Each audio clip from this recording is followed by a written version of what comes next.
Good morning, friends. Myself, Kalyani teacher. Now, today we will finish this lesson in this part. It is Read 2, Unit 1, Read 2. Friends, let me tell you again. I have been telling you again and again that there are Unit 1. There is Unit 1 and Read 1 and Read 2 are in the course of our unit test, which will be taken on 29th and 30th July.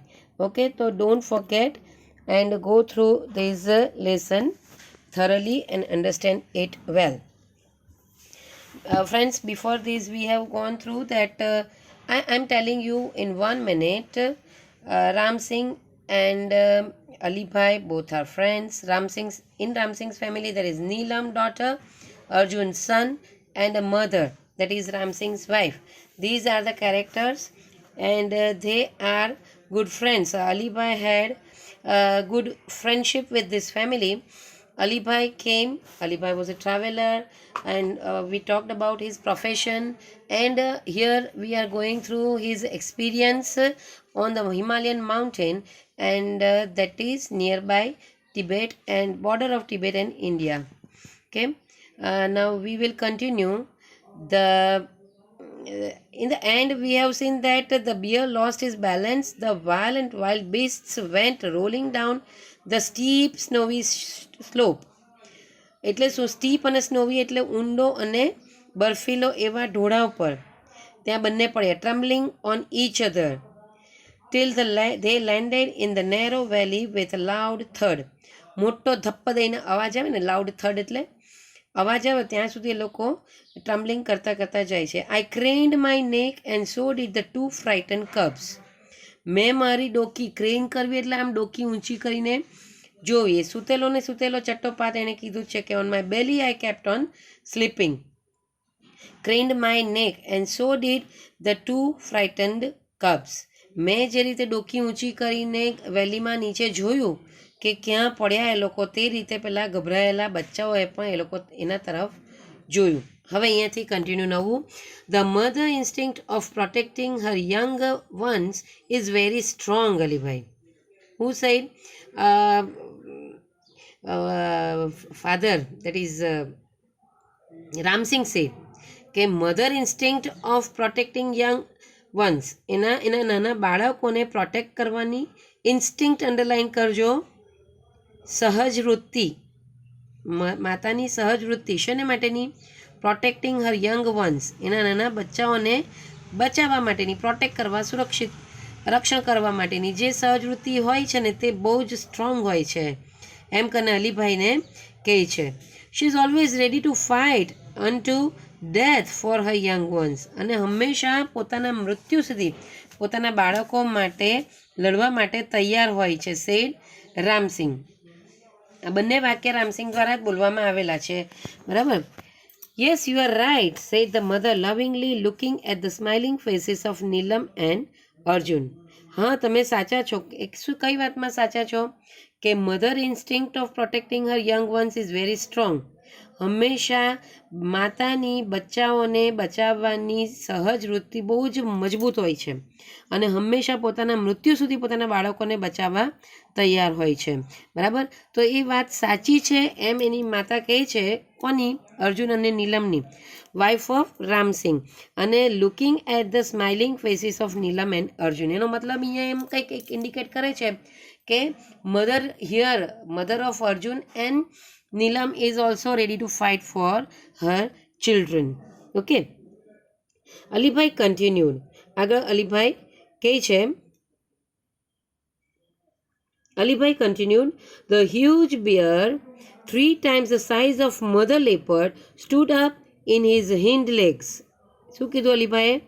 Continue કરી વાત એની કે પેલું huge beer જે હતું, મોટું જ વિશાળ કાય, એ જે રીંછ હતું, કેટલી સાઇઝ કીધી? 3 times the size of mother leopard. Mother leopard કરતાં 3 ગણી સાઇઝનું bear stood up on his hind legs, એના હવે પાછળના પગ પર એ બિયર ઊભું થઈ ગયું. Hind legs. He started out his big paws with strong, sharp nails. અને he stretched out. સ્ટ્રેચ કરવું આમ ખેંચવું, દૂર સુધી લઈ જવું. એના બિગ પો, અને પો એટલે પંજા. સ્ટ્રેચ કરવું, ખેંચવું. એના મોટા અને સ્ટ્રોંગ પાછા, બિગ અને સ્ટ્રોંગ એવા પંજાને ખેંચ્યા. કેવા હતા પાછા? વિથ શાર્પ નેલ્સ, ચિંધા નખવાળા એવા મોટા અને મજબૂત પંજાને એણે ખેંચ્યા. હી શોડ હિઝ ટીથ એન્ડ ગ્રોલ્ડ. એણે દાંત બતાવ્યા. ચીડાયું ને એટલે એણે દાંત બતાવીને એને ચીડ એક્સપ્રેસ કરી. એને શોડ હિઝ ટીથ એન્ડ ગ્રોલ્ડ. ગ્રોલ્ડ શબ્દ લગભગ અત્યાર સુધીમાં 3જી 4થી વાર આવ્યો. ગ્રોલ કરવું એટલે ગુરકવું. The mother snow leopard looked at him for a second. એક સેકન્ડ માટે તો મધર સ્નો લેપર્ડ એની સામે જોયું. Snarled and with a leap knocked down the black monster. એણે એની સામે જોયું. સ્નાલ કરવું એટલે ગર્જના કરવી, એમ મોટી. તો મધર લેપર્ડ એની સામે જોઈ છે, ગર્જના કરે છે. અને વિથ અ લિપ, એક લીપ, જમ્પ, સ્પ્રિંગ, આ બધા શબ્દો કૂદકા માટેના જ છે. And with a leap knock down the black monster. મોટા મોન્સ્ટરને, વિશાળકાય એવા જંગલી પ્રાણીને એણે પછાડી દીધું. નોક કરવું એટલે પછાડી દેવું. The whole valley echoed with the sound of their fight. આખી વેલી હવે પડઘાઓથી ભરાઈ ગઈ. With the sound of their fight, એ લોકોની લડાઈના અવાજના પડઘાઓથી વેલી ભરાઈ ગઈ. The snow leopard was swift and jumped out from side to side, tearing away big pieces of black furry skin of the bear. Snow leopard was swift, ઝડપ એમ, fast એકદમ ઝડપથી એના પર નોર મારતું હતું. And jumped out from side to side, tearing away big pieces of black furry skin of the bear. બિયરની બ્લેક ફરી સ્કિન હતી, એટલે કાળા રૂંવાટાવાળી બિયરની જે સ્કિન હતી તેના પર ઝડપથી એ આમ નોર મારવા માંડીને ફાડવા માંડી, જાણે કે. The bulky and slow bear failed to injure his enemy. Bulky, બહુ જ મહાકાય, વિશાળકાય, વજનદાર, એને સ્લો, ધીમું પાછું, બિયર જે હતું, રીંછ, fail to injure his enemy, એના શત્રુને ઇન્જર કરવામાં, એને ઈજા પહોંચાડવામાં એ ફેલ થયો. દેટ ઇઝ એને સફળતા મળી નહીં. The fight lasted for about 10 minutes. 10 minute જેટલી આ લગભગ ફાઇટ ચાલી. The bear was bleeding here and there. જ્યાં ત્યાં બધે જ્યાં એને પહેલાં નોર મારેલા ત્યાંથી એ લોહી લુહાણ થઈ ગયું હતું. Whenever the leopard attacked, the bear lifted his huge paws to cover his face. જ્યારે લેપર્ડે એના પર એટેક કર્યો ત્યારે બિયર શું કરતું હતું? એના મોટા પંજાથી ઊંચકતું પંજાને અને પંજાથી પોતાના ફેસને કવર કરતું હતું. The bear was now trying to escape to save his life. હવે બિયર શેનો પ્રયત્ન કરતું હતું? એની લાઈફ બચાવવાનું. હવે એટેક નહીં, હવે ડિફેન્સ. જેમ કે આપણે ગેમમાં પણ કેવું એટેક ડિફેન્સ. હવે એટેક નહીં કરી શકે, હવે માત્ર એણે પોતાની જાતને બચાવવાનું જ હતું. They both moved further and further till they disappeared round the huge mountain. જ્યાં સુધી એ લોકો દેખાતા નહીં, બંધ નહીં થયા, ડિસઅપિયર નહીં થયા, ત્યાં સુધી એ લોકો આગળ વધતા જ ગયા. That is Alibhai kept on watching them going farther. I could not see them for a while, but I could hear the growl and snarl. હું એ લોકોને હવે વધુ જોઈ નહોતો શકતો, પણ હું એ લોકોનું એ લોકોની ગુરક્યા કરવું, એ લોકોની ગર્જના કર્યા કરવી, તે હું સાંભળી શકતો હતો. Then the valley was calm and quiet once again. અને પાછી ખીણ કેવી થઈ ગઈ? કામ, એકદમ શાંત, ક્વાઇટ. કામ and quite both are having the same meaning, શાંત. The mother reappeared and ran up to her cubs. Mother પાછી આવી અને પોતાના cubs પાસે પહોંચી ગઈ. She smelt and licked them over and over again to make sure that they were not hurt by the bear. એને બચ્ચાઓને સૂંઘ્યા, જે પેલી સામાન્ય કોઈ પણ પ્રાણીમાં આ લાક્ષણિકતા હોય કે બચ્ચાને સેફ છે કે નહીં, સુરક્ષિત છે કે નહીં, તો સૂંઘે, લીક કરે, ચાટે બચ્ચાને એમ. તો smelled and licked them over and over again to make sure, શેને માટે સૂંઘ્યું ને ચાટ્યું? ટુ મેક શ્યોર, ખાતરી કરવા માટે that they were not hurt by the bear, એ રીંછ દ્વારા જરાક પણ ઇન્જર્ડ નહીં થયેલા હતા અને હર્ટ નહીં થયેલા ને તે કન્ફર્મ કરવા માટે, શ્યોર કરવા માટે. The three then climbed up the mountain and disappeared, પછી ત્રણે ત્રણ ક્લાઇમ્ડ અપ ધ માઉન્ટેન, એ માઉન્ટેન પર ઉપર ચડ્યા અને દેખાતા બંધ થઈ ગયા. You must have felt very relieved, say Neelam, નીલમે શું કીધું? હવે તમે એકદમ રાહત અનુભવી હશે, લોકો દેખાતા બંધ થઈ ગયા પછી. Quite, who must have said quiet? Alibhai. I stayed in that position for some more time and watched them find family disappear in the woods. હું તેમનો તેમ મારી જ પોઝિશનમાં થોડોક ટાઈમ સુધી પડી જ રહ્યો, વધારે સમય. And watch the family disappearing in the woods, અને એ જંગલમાં, વુડ્સ હિયર મીન્સ એ જંગલમાં, જ્યાં સુધી દેખાતા બંધ નહીં થઈ ગયા ત્યાં સુધી હું ત્યાં જ પડી રહ્યો. એ અંદર ડિસઅપિયર થયા કેવી રીતે? વેવિંગ ધેર ટેલ્સ, એની પૂંછડી હલાવતા હલાવતા એ લોકો અદૃશ્ય થયા હશે. I also વેવડ my hand and said good bye, મેં પણ મારો હાથ હલાવ્યો એ લોકોને ગુડ બાય કરવા માટે. But what happen to bear, પેલા બિયરનું શું થયું? આસ્ડ અર્જુન ઈગરલી, અર્જુને એકદમ આતુરતાથી, ઈગરલી, જિજ્ઞાસાથી એણે પૂછ્યું કે પેલા બિયરનું શું થયું? અલીભાઈએ શું જવાબ આપ્યો? God knows, all I know is that the coming of bear was a blessing for me because it really saved me. આપણું ટાઇટલ અહીંયા સમજો મિત્રો, પાઠનું જે ટાઇટલ છે તે આ લાઈનને લઈને. All I know is that, મને જે ખબર છે તે કે the coming of the bear, આ બિયરનું આવવું, એનું આગમન, બિયરનું તે જગ્યાએ આવવું, was a blessing for me, મારે માટે આશીર્વાદ સ્વરૂપ હતું. કેમ? Because it really saved me, કારણ કે એણે મને બચાવ્યું. કેમ તે હું છેલ્લે પાછી ચર્ચા કરું. I thanked God for saving the cubs and me too, આ છેલ્લી 4 શબ્દ નથી છપાયા. I thanked God for saving me, મને બચાવવા, અને saving the cubs and me too, બચ્ચાઓને અને મને બચાવવા માટે મેં ભગવાનનો, ગોડનો આભાર માન્યો. ચલો આ મિત્રો સમજો. All I know is that the coming of bear was a blessing for me. કેમ એ બિયર એને બચાવ્યું? તો આ સમજવા જેવું છે ને, પાઠનું ટાઇટલ પણ સમજવાનું એ સાથે, કે જો બિયર આવ્યું તો લેપર્ડનું ધ્યાન અલીભાઈ પર નહીં ગયું. અધરવાઇઝ અલીભાઈ કહે છે કે મધર લેપર્ડ, એની ફેરોશિયસ એની wild animal would be ferocious whenever they are with their child.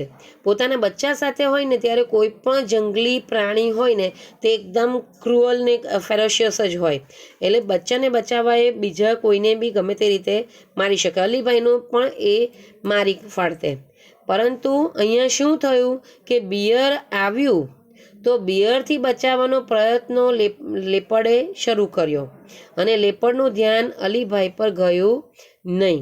This is the reason why Alibhai was saved by bear. ખ્યાલ આવ્યો? તો બિયરનું આવવું અને લેપર્ડનું બિયર તરફ ધ્યાન જવું, લેપર્ડ, મધર લેપર્ડનું બિયરથી પોતાના બચ્ચાને બચાવવાનું કોશિશ કરવી, એ મેટરમાં, એ ફાઇટમાં લેપર્ડનું ધ્યાન અલીભાઈ પર ગયું નહીં. એટલે આપણું ટાઇટલ શું છે? Wild saviour. તો અહીંયા રીંછ, બિયર, જે પોતે વાઇલ્ડ, જંગલી, જે પોતે બી કદાચ માણસને એક ફાડી ખાય તો એ જ અલીભાઈનો બચાવનાર રહ્યો. That is our title, wild saviour. જંગલી પ્રાણી પણ તે પાછું બચાવનાર થયું. કોને માટે? અલીભાઈને માટે. સો ગોટ ઇટ? સમજ પડી ગઈ? નહીં પડી હોય તો you can listen this again. Okay, now we will go through the comprehension exercise C.2.1. Only 4 question and answers are there, friends, but I will send you one line answers, VSQs in the PDF form that you have to find answer from the textbook itself. line હું સવાલ કાઢીને આપું છું અને સિક્વન્સમાં જ હોય છે, તો પ્લીઝ એમાંથી જવાબ શોધી લેજો. I will send you within 2-3 days. Okay, So, question is, if you are offered a chance to go on an adventurous expedition along with Alibai, will you accept it? Why? પૂછવામાં આવે છે કે જો અલીભાઈ સાથે તમને આવી રીતે એડવેન્ચરસ એક્સપિડિશન એટલે સાહસથી ભરેલું એવું યાત્રા ચોક્કસ પ્રકારના હેતુની યાત્રા હોય એક્સપિડિશન આપણે અરુણિમાના પાઠમાં પણ શબ્દ આવી ગયો છે તો તમને એ ઓફર કરવામાં આવે તો તમે એક્સેપ્ટ કરશો સ્વીકારશો અલીભાઈ સાથે જશો કેમ તો યસ મોટે ભાગે આપણે લખીએ કે yes we will accept it I will accept it I will go offer I will accept the offer to chance to go on adventurous expedition along with Alibhai why તો એક બે વાક્યમાં એ લખી શકાય કે because even I like mountaineering even I like to explore Himalayan ranges even I love nature so it would be my opportunity to accept these offer so I will accept these offer બરાબર એવો જવાબ લખી શકાય you can find and write from digest also these you have to write friends okay how can we say that the cubs and Alibhai were lucky બીજો સવાલ કે અલીભાઈ અને cubs કેમ લકી હતા એ આપણે કઈ રીતે કહી શકીએ કે બંને લકી હતા yes they both were lucky cubs are lucky because the mother leopard came to save and protect them and Alibhai was lucky because that bear was there. Arrival of bear saved Alibai. Arrival of mother leopard saved cubs. In that way, cubs and Alibai both were lucky. How risky was third question? How risky was it for mother leopard to fight with the bear? Why? Mother leopard માટે bear સાથે fight કરવાનું કેટલું risky હતું અને કેમ તો yes it was risky for mother leopard to fight with bear કેમ તો આપણને ચોપડીમાં જ કીધું છે મિત્રો કે ઇટ વોઝ હ્યુજ બિયર એની સાઇઝ આપણે અત્યારે જ હું વાંચી ગઈ આ જ પાર્ટમાં કે 3 times the size of mother leopard mother લેપર્ડની સાઇઝ કરતાં 3 ગણી સાઇઝ મોટું બિયર હતું હ્યુજ બિયર હા અને એને માટે બીજો શબ્દ પણ વાપર્યો છે black monster the wild animal એમ તો એ એમ તો દાનવ અર્થ થાય પણ એ મોટા વાઇલ્ડ એનિમલ જે 3 ગણી સાઇઝનું હતું લેપર્ડ મધર લેપર્ડ કરતાં એની સામે ફાઇટ કરવું that was risky okay so it was really the great risk for mother leopard to fight against bear but as we are told that mother leopard is ferocious whenever she is with her child તો એ લડીને એણે બતાવ્યું okay fourth and last question do you think Alibai had very good relationship with Ram Singh's family why do you think so yes we think that Alibai had very good relations with Ram Singh's family. તો એમાં 3-4 વાક્ય આપણે paragraph પહેલાં બીજા ત્રીજા that is from first page of textbook આપણે જવાબ મળે છે પહેલું તો Neelam was quite excited when he saw arrival of Alibai. Alibai also patted each and every person member of the family of Ram Singh. They even insisted Alibai to stay for 2-3 days. This shows that they have very good relationship. ગુજરાતીમાં કે એને રોકાવા કીધું કે ના તમારે રહેવાનું જ છે અને અલીભાઈએ પણ બધાને થાબડ્યા અને ખુશ હતા they all the members of the family of Ram Singh were quite happy to see Alibai. So this is how we can say Alibai was also happy and started telling stories about Himalayan hill stories or traveling stories of Himalaya. So by this we can see that and we can tell that they both have Ram Singh's family and Alibai had good relationship. Okay, now students let me tell you and remind you again that you have to write the glossary, that is the new words of textbook. It is on page number 7. Page number 7ના ગ્લોસરીના શબ્દો તમારે ચોપડીના નોટમાં લખવાના રહેશે એટલું જ નહીં C.2.1ના 4 સવાલના જવાબ પણ તમારે લખવાના છે. મિત્રો યુનિટ ટેસ્ટ માટે માત્ર આ 4 સવાલ અગત્યના નથી. આજે હું VSQs મોકલું છું. VSQ વેરી શોર્ટ ક્વેશ્ચન્સ, એક લાઇનના જવાબના આ ક્વેશ્ચન જે તમને મોકલું છું તે પણ એટલા જ અગત્યના છે. Why? Because you will be ask answer the question from paragraph, that is read the paragraph and answer the question. એટલે પેરેગ્રાફ પરથી સવાલ જવાબમાં એક લાઇન, મિત્રો એક પેરેગ્રાફમાંથી 5 સવાલ નીકળી શકે, રિમેમ્બર. તો એ રીતે હું તમને કાઢીને મોકલાવું છું PDF. એક ઓલરેડી મેં મોકલાવી છે આગલા રીડની. તો એ રીતે બધાની હું ઓલમોસ્ટ બિફોર 27th VSQs મોકલાવીશ. ફ્રેન્ડ્સ, ડોન્ટ એક્સપેક્ટ મી, મની પાસે અપેક્ષા નહીં રાખતો કે હું તમને જવાબ પણ આપું. હા, નથી જ સમજ પડતી, જવાબ નથી જ મળતો, તો you can ask me on my personal number. Otherwise તમને હું એમ કહું કે line by line, that is in sequence, અનુક્રમે જ પાઠમાં અનુક્રમે જ આવતા સવાલ મેં કાઢેલા છે. એટલે એક સવાલ પછી નેક્સ્ટ પેરેગ્રાફનો જ સવાલ બીજો સવાલ હશે. દેટ ઇઝ તમે પાઠ વાંચતા જશો તેમ તેમ મારા સવાલના જવાબ પણ મળતા જશે. Please watch my videos carefully, listen it carefully, understand it carefully. Not only that, you can also use digest for it. અને PDFમાં મોકલાવેલા શોર્ટ ક્વેશ્ચન્સ જે છે, શોર્ટ ક્વેશ્ચન આન્સર્સના ક્વેશ્ચન્સ, એ પ્લીઝ તમે જોઈ જજો, રિફર કરજો. એટલું જ નહીં, શબ્દાર્થ અને ટ્રુ ઓર ફોલ્સ પણ એટલા જ અગત્યના છે. ટેક્સ્ચ્યુઅલ કોર્સ જોઈએ તો આ 3 વસ્તુ તો બહુ જ અગત્યની. પેરેગ્રાફ પરથી સવાલ જવાબ, નિયરેસ્ટ મિનિંગ એટલે કે આપણે ગ્લોસરી, અને true or false. True or false ત્યારે જ આવડશે જ્યારે તમે પાઠ વ્યવસ્થિત સમજ્યા હશો. ચોપડી વાંચીને, જો ડાયજેસ્ટ હોય તો ટ્રાન્સલેશન વાંચીને, અને ઓફકોર્સ મારા આ વિડીયોઝ વોચ કરીને. Okay, so practice well, work hard. Okay, thank you very much.